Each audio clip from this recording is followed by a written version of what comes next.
Salam sejahtera untuk kita semuanya, jemaat yang terkasih di dalam Tuhan kita Yesus Kristus. Saat ini kita akan mendengarkan kebenaran firman Tuhan. Kita bersatu di dalam doa. Kami bersyukur kepadamu ya Tuhan Allah Bapa kami, Allah yang maha baik, untuk kebaikan, kemurahan, dan penyertaan Tuhan dalam hidup kami.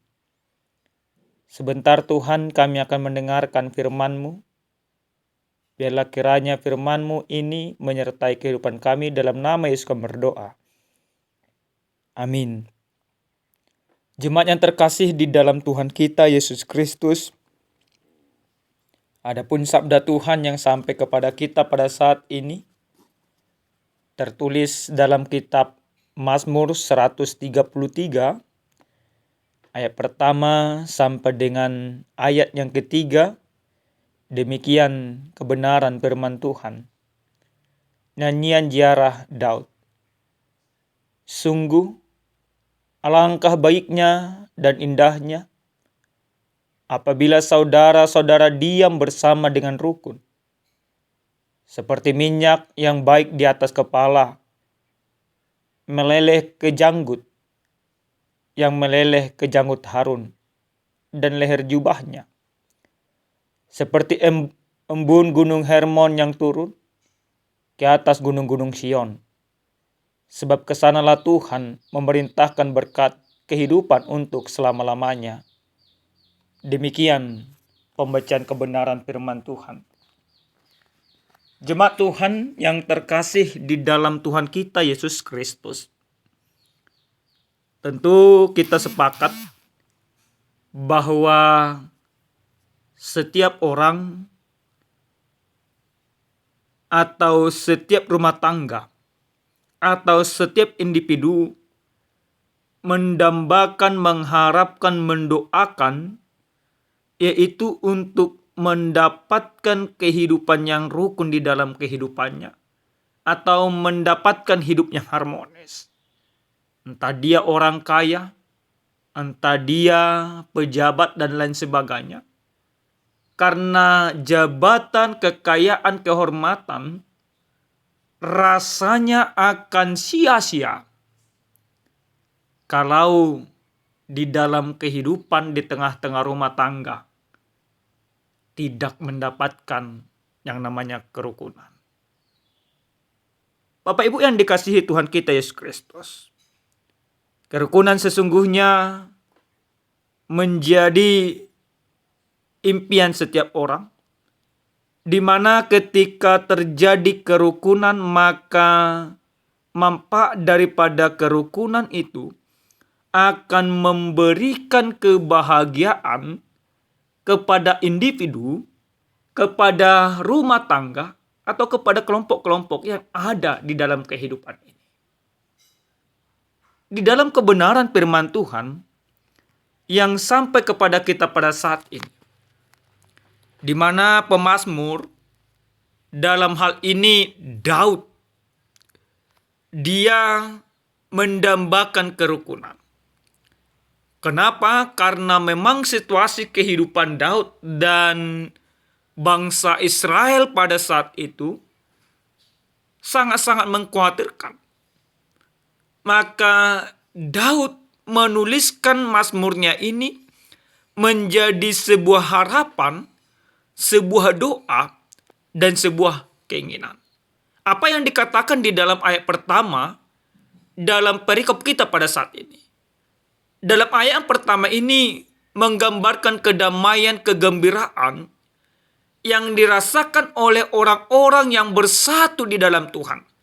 Terutama dikatakan mereka yang pada saat itu lagi melakukan perjalanan ziarah menuju Yerusalem, tempat yang sangat terkenal, tempat yang sangat suci yang dipahami oleh orang Israel. Maka mereka menekankan, atau ayat pertama ini menekankan sebuah kebahagiaan yang datang dari kesatuan di dalam penjarahan. Dan ini yang diharapkan, yang dilihat dan yang didoakan oleh Daud. Lalu dalam ayat yang kedua Bapak Ibu, dalam ayat yang kedua ini menjadi gambaran kesatuan. Digambarkan di sini seperti minyak yang baik yang diurapi ke dalam diri daripada Harun. Minyak urapan yang menhabiskan seorang imam, minyak urapan yang menhabiskan seorang raja. Maka digambarkan dalam ayat yang kedua ini seperti minyak yang baik di atas kepala, meleleh ke janggut, dan meleleh ke janggut Harun dan ke leher jubahnya. Minyak ini merupakan simbol kebahagiaan. Minyak ini merupakan simbol dari sukacita. Maka ketika seseorang diurapi menjadi seorang raja, maka tidak hanya raja ini yang berbahagia, masyarakatnya, atau kalaupun imam seperti Imam Harun yang diurapi, maka orang-orang juga merasakan kebahagiaan atas urapan itu. Lalu dalam ayat yang ketiga dikatakan di sini seorang Daud memberikan sebuah perumpamaan yang sangat indah tentang kerukunan yang membandingkannya dengan embun yang turun dari Gunung Hermon ke gunung-gunung Sion. Embun di sini diibaratkan sebagai berkat yang mengalir dari tempat yang tinggi ke tempat yang lebih rendah. Hal ini berarti bahwa berkat Tuhan yang diberikan kepada mereka yang rendah hati. Berkat Tuhan akan diberikan kepada mereka yang hidupnya harmonis, dan berkat Tuhan akan mengalir bagi mereka yang hidupnya takut kepada Tuhan. Dan berkat itu dikatakan dalam ayat yang ketiga, sampai selama-lamanya. Jemaat yang terkasih di dalam Tuhan kita Yesus Kristus. Dari perikop kebenaran firman Tuhan ini, apa yang boleh kita lihat di dalam kehidupan kita sekarang? Tentu juga kehidupan kita mendambakan hidup yang rukun keluarga, yang harmonis, supaya terjadinya kebahagiaan di tengah-tengah keluarga. Namun, apa cara yang harus kita lakukan supaya kita mendapatkan kebahagiaan itu? Nah, sesungguhnya Bapak Ibu yang dikasihi Tuhan kita Yesus Kristus, pengorbanan Yesus Kristus di kayu salib membuat manusia yang berdosa, membuat manusia yang menderita, membuat manusia yang kehilangan kebahagiaan, membuat manusia yang kehilangan kerukunan antara sesamanya. Tapi lewat pengorbanan Yesus Kristus, semuanya dipersatukan kembali, bahkan dosa itu ditaklukkan, bahkan manusia yang sudah hancur, yang sudah kehilangan kebahagiaan, disempurnakan di dalam Yesus Kristus. Terjadinya jembatan persatuan antara manusia dengan Allah. Terhubungnya antara manusia dengan sesama. Maka manusia yang hidupnya penuh dengan kebencian, tetapi lihat pengorbanan Yesus Kristus, sesungguhnya semuanya dipersatukan. Yang artinya Bapak Ibu, hanya di dalam Yesus Kristus dan pengorbanan Yesus Kristuslah yang mampu membuat manusia memperoleh kerukunan. Karena apa? Karena dosalah yang menghancurkan manusia sehingga kehilangan kerukunan dan kebahagiaan. Tapi dosa ditaklukkan di dalam Yesus Kristus, sehingga kerukunan itu menjadi bagian kita. Nah Bapak Ibu yang dikasihi Tuhan kita Yesus Kristus, hal yang lain yang boleh kita lihat, yang boleh kita imani dari kebenaran firman Tuhan ini, supaya kita mendapatkan kerukunan di dalam kehidupan kita, di tengah-tengah rumah tangga kita, maka kita harus mengesampingkan kepentingan pribadi demi kepentingan bersama. Ini di sebuah organisasi harus terjadi. Kalau hanya memikirkan kepentingan pribadi, maka tidak akan ada kerukunan. Di tengah-tengah rumah tangga juga ini harus terjadi. Kalau suami hanya mementingkan dirinya, istri mementingkan dirinya, tanpa mementingkan rumah tangga itu, maka tidak akan ada kerukunan. Tapi ketika satu sama lain, seseorang dengan orang lain saling mementingkan kebersamaan dengan mengesampingkan ego masing-masing, kepentingan pribadi, maka akan terjalin kerukunan yang begitu luar biasa. Yang berikut Bapak Ibu, dalam firman ini juga mau mengingatkan kita bagaimana kehidupan keluarga yang harmonis, yaitu keluarga yang harmonis atau kehidupan yang rukun harus kita jadikan Kristus mengendalikan seluruh kehidupan kita. Menjadikan Kristus menjadi pegangan di dalam kehidupan kita. Ketika kita sudah menjadikan Kristus yang mengendalikan kehidupan kita, menjadi pegangan kita, maka kuasa daripada Yesus Kristus itu akan mengalir dan akan memberikan kerukunan kepada kita. Sehingga impian daripada Mazmur ini akan benar-benar nyata bagi kita ketika kita hidup di dalam Kristus. Jemaat Tuhan yang saya kasihi dalam Tuhan Yesus Kristus, untuk menyempurnakan daripada kebenaran firman Tuhan ini, saya menyampaikan sebuah ilustrasi. Suatu ketika seorang raja yang sangat bijaksana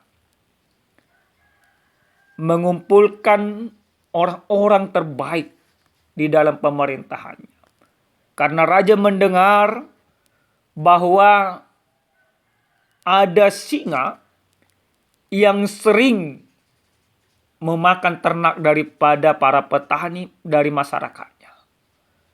Maka ketika raja mengumpulkan orang-orang yang terbaik di desa itu, raja katakan, siapa yang bisa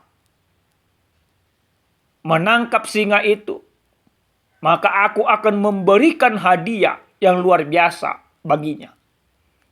Maka seluruh pemuda-pemuda yang terbaik atau orang-orang yang terbaik segera bergegas melakukan perintah raja untuk menangkap singa tersebut. Tapi apa yang terjadi? Tujuan daripada mereka bukan untuk menangkap saja, tapi karena fokus mereka ingin mendapatkan hadiah. Maka mereka bekerja sendiri-sendiri demi mengejar sebuah impian, demi mendapatkan hadiah yang daripada raja. Maka waktu pun berjalan tidak terasa. 3 bulan sudah berlalu. Tidak ada satu pun laporan yang membawa singa itu kepada raja. Lalu raja kembali mengundang mereka. Apa yang terjadi? Kenapa singa itu belum dapat ditangkap? Raja begitu kecewa. Tapi para orang-orang penduduk desa mengatakan singanya sangat besar, kami tidak mampu. Lalu raja katakan, dia memerintahkan 10 prajurit terbaiknya untuk menangkap singa itu. Maka hanya butuh 1 hari, singa itu ditangkap. Dan disampaikan oleh raja bahwa singa itu sudah ditangkap. Orang pun berbondong-bondong datang, kok bisa? Kenapa hanya 10 orang bisa menangkap? Hanya dalam 1 hari. Orang-orang katakan, pantas, wajar mereka bisa menangkap karena mereka prajurit-prajurit terbaik. Lalu ke-10 prajurit itu katakan, kami bukan prajurit yang terbaik sesungguhnya. Tetapi kenapa bisa kami tangkap? Karena kami bekerja sama. Kami tidak ada persaingan. Karena tujuan kami menangkap bukan untuk mendapatkan hadiah dari raja. Maka dari situ mereka sadar bahwa tanpa kerjasama, tanpa ada kerukunan, tanpa ada keharmonisan, maka mendapatkan tujuan akan sangat sulit. Tapi ke-10 orang itu mereka mampu menangkapnya. Karena mereka hidup rukun, kerjasama dengan baik. Nah, Bapak Ibu yang dikasihi Tuhan kita Yesus Kristus. Sering sekali kita juga di dalam kehidupan demikian. Berusaha ingin melakukan yang terbaik. Tapi sesungguhnya Tuhan ingin dari kita supaya kita terlebih dahulu menjalin kerukunan di tengah-tengah kehidupan. Menjalin keharmonisan di tengah-tengah rumah tangga. Maka ketika kita sudah menjalin kerukunan, kita sudah menjalin keharmonisan, mau bekerja sama dengan baik, maka berkat Tuhan akan melimpah, akan datang kepada kita. Tujuan kita bukan mengejar berkat. Sekali lagi, orang-orang yang percaya diajak Tujuan hidupnya bukan mengejar berkat. Karena berkat itu tidak perlu kita kejar. Karena Tuhan yang memberikan berkat itu. Berkat itu Tuhan berikan kepada orang-orang yang Tuhan anggap pantas dan wajar. Bukan kepada orang yang mengejar berkat. Karena apa Bapak Ibu? Kita sering berpikir bahwa berkat itu adalah kekayaan kehormatan. Maka orang banyak menghalalkan segala cara supaya kaya. Supaya terhormat. Walaupun membuang orang lain, menginjak orang lain. Penting kaya. Walaupun dia menjadi musuh bagi sesamanya, yang penting dia kaya. Karena tujuannya adalah mengejar berkat. Tapi orang percaya, dia membangun kebahagiaan, dia membangun kerukunan, dia membangun kerjasama yang baik bagi sekitarnya. Karena apa? Karena Kristus yang menjadi pengendali di dalam kehidupannya. Amin. Kita bersatu di dalam doa. Kami bersyukur Tuhan untuk berkat Tuhan yang Engkau berikan kepada kami. Lewat firman Tuhan kami percaya ini merupakan berkat Tuhan yang tak terhingga. Karena kami sadar bahwa tidak semua orang yang mau mendengarkan kebenaran firman-Mu. Tapi ketika kami mau mendengarkan firman Tuhan, berkat itu akan nyata bagi kami. Terima kasih Bapa. Dalam nama Yesus kami berdoa. Amin. Salam sejahtera Bapak Ibu. Tuhan Yesus memberkati. Shalom.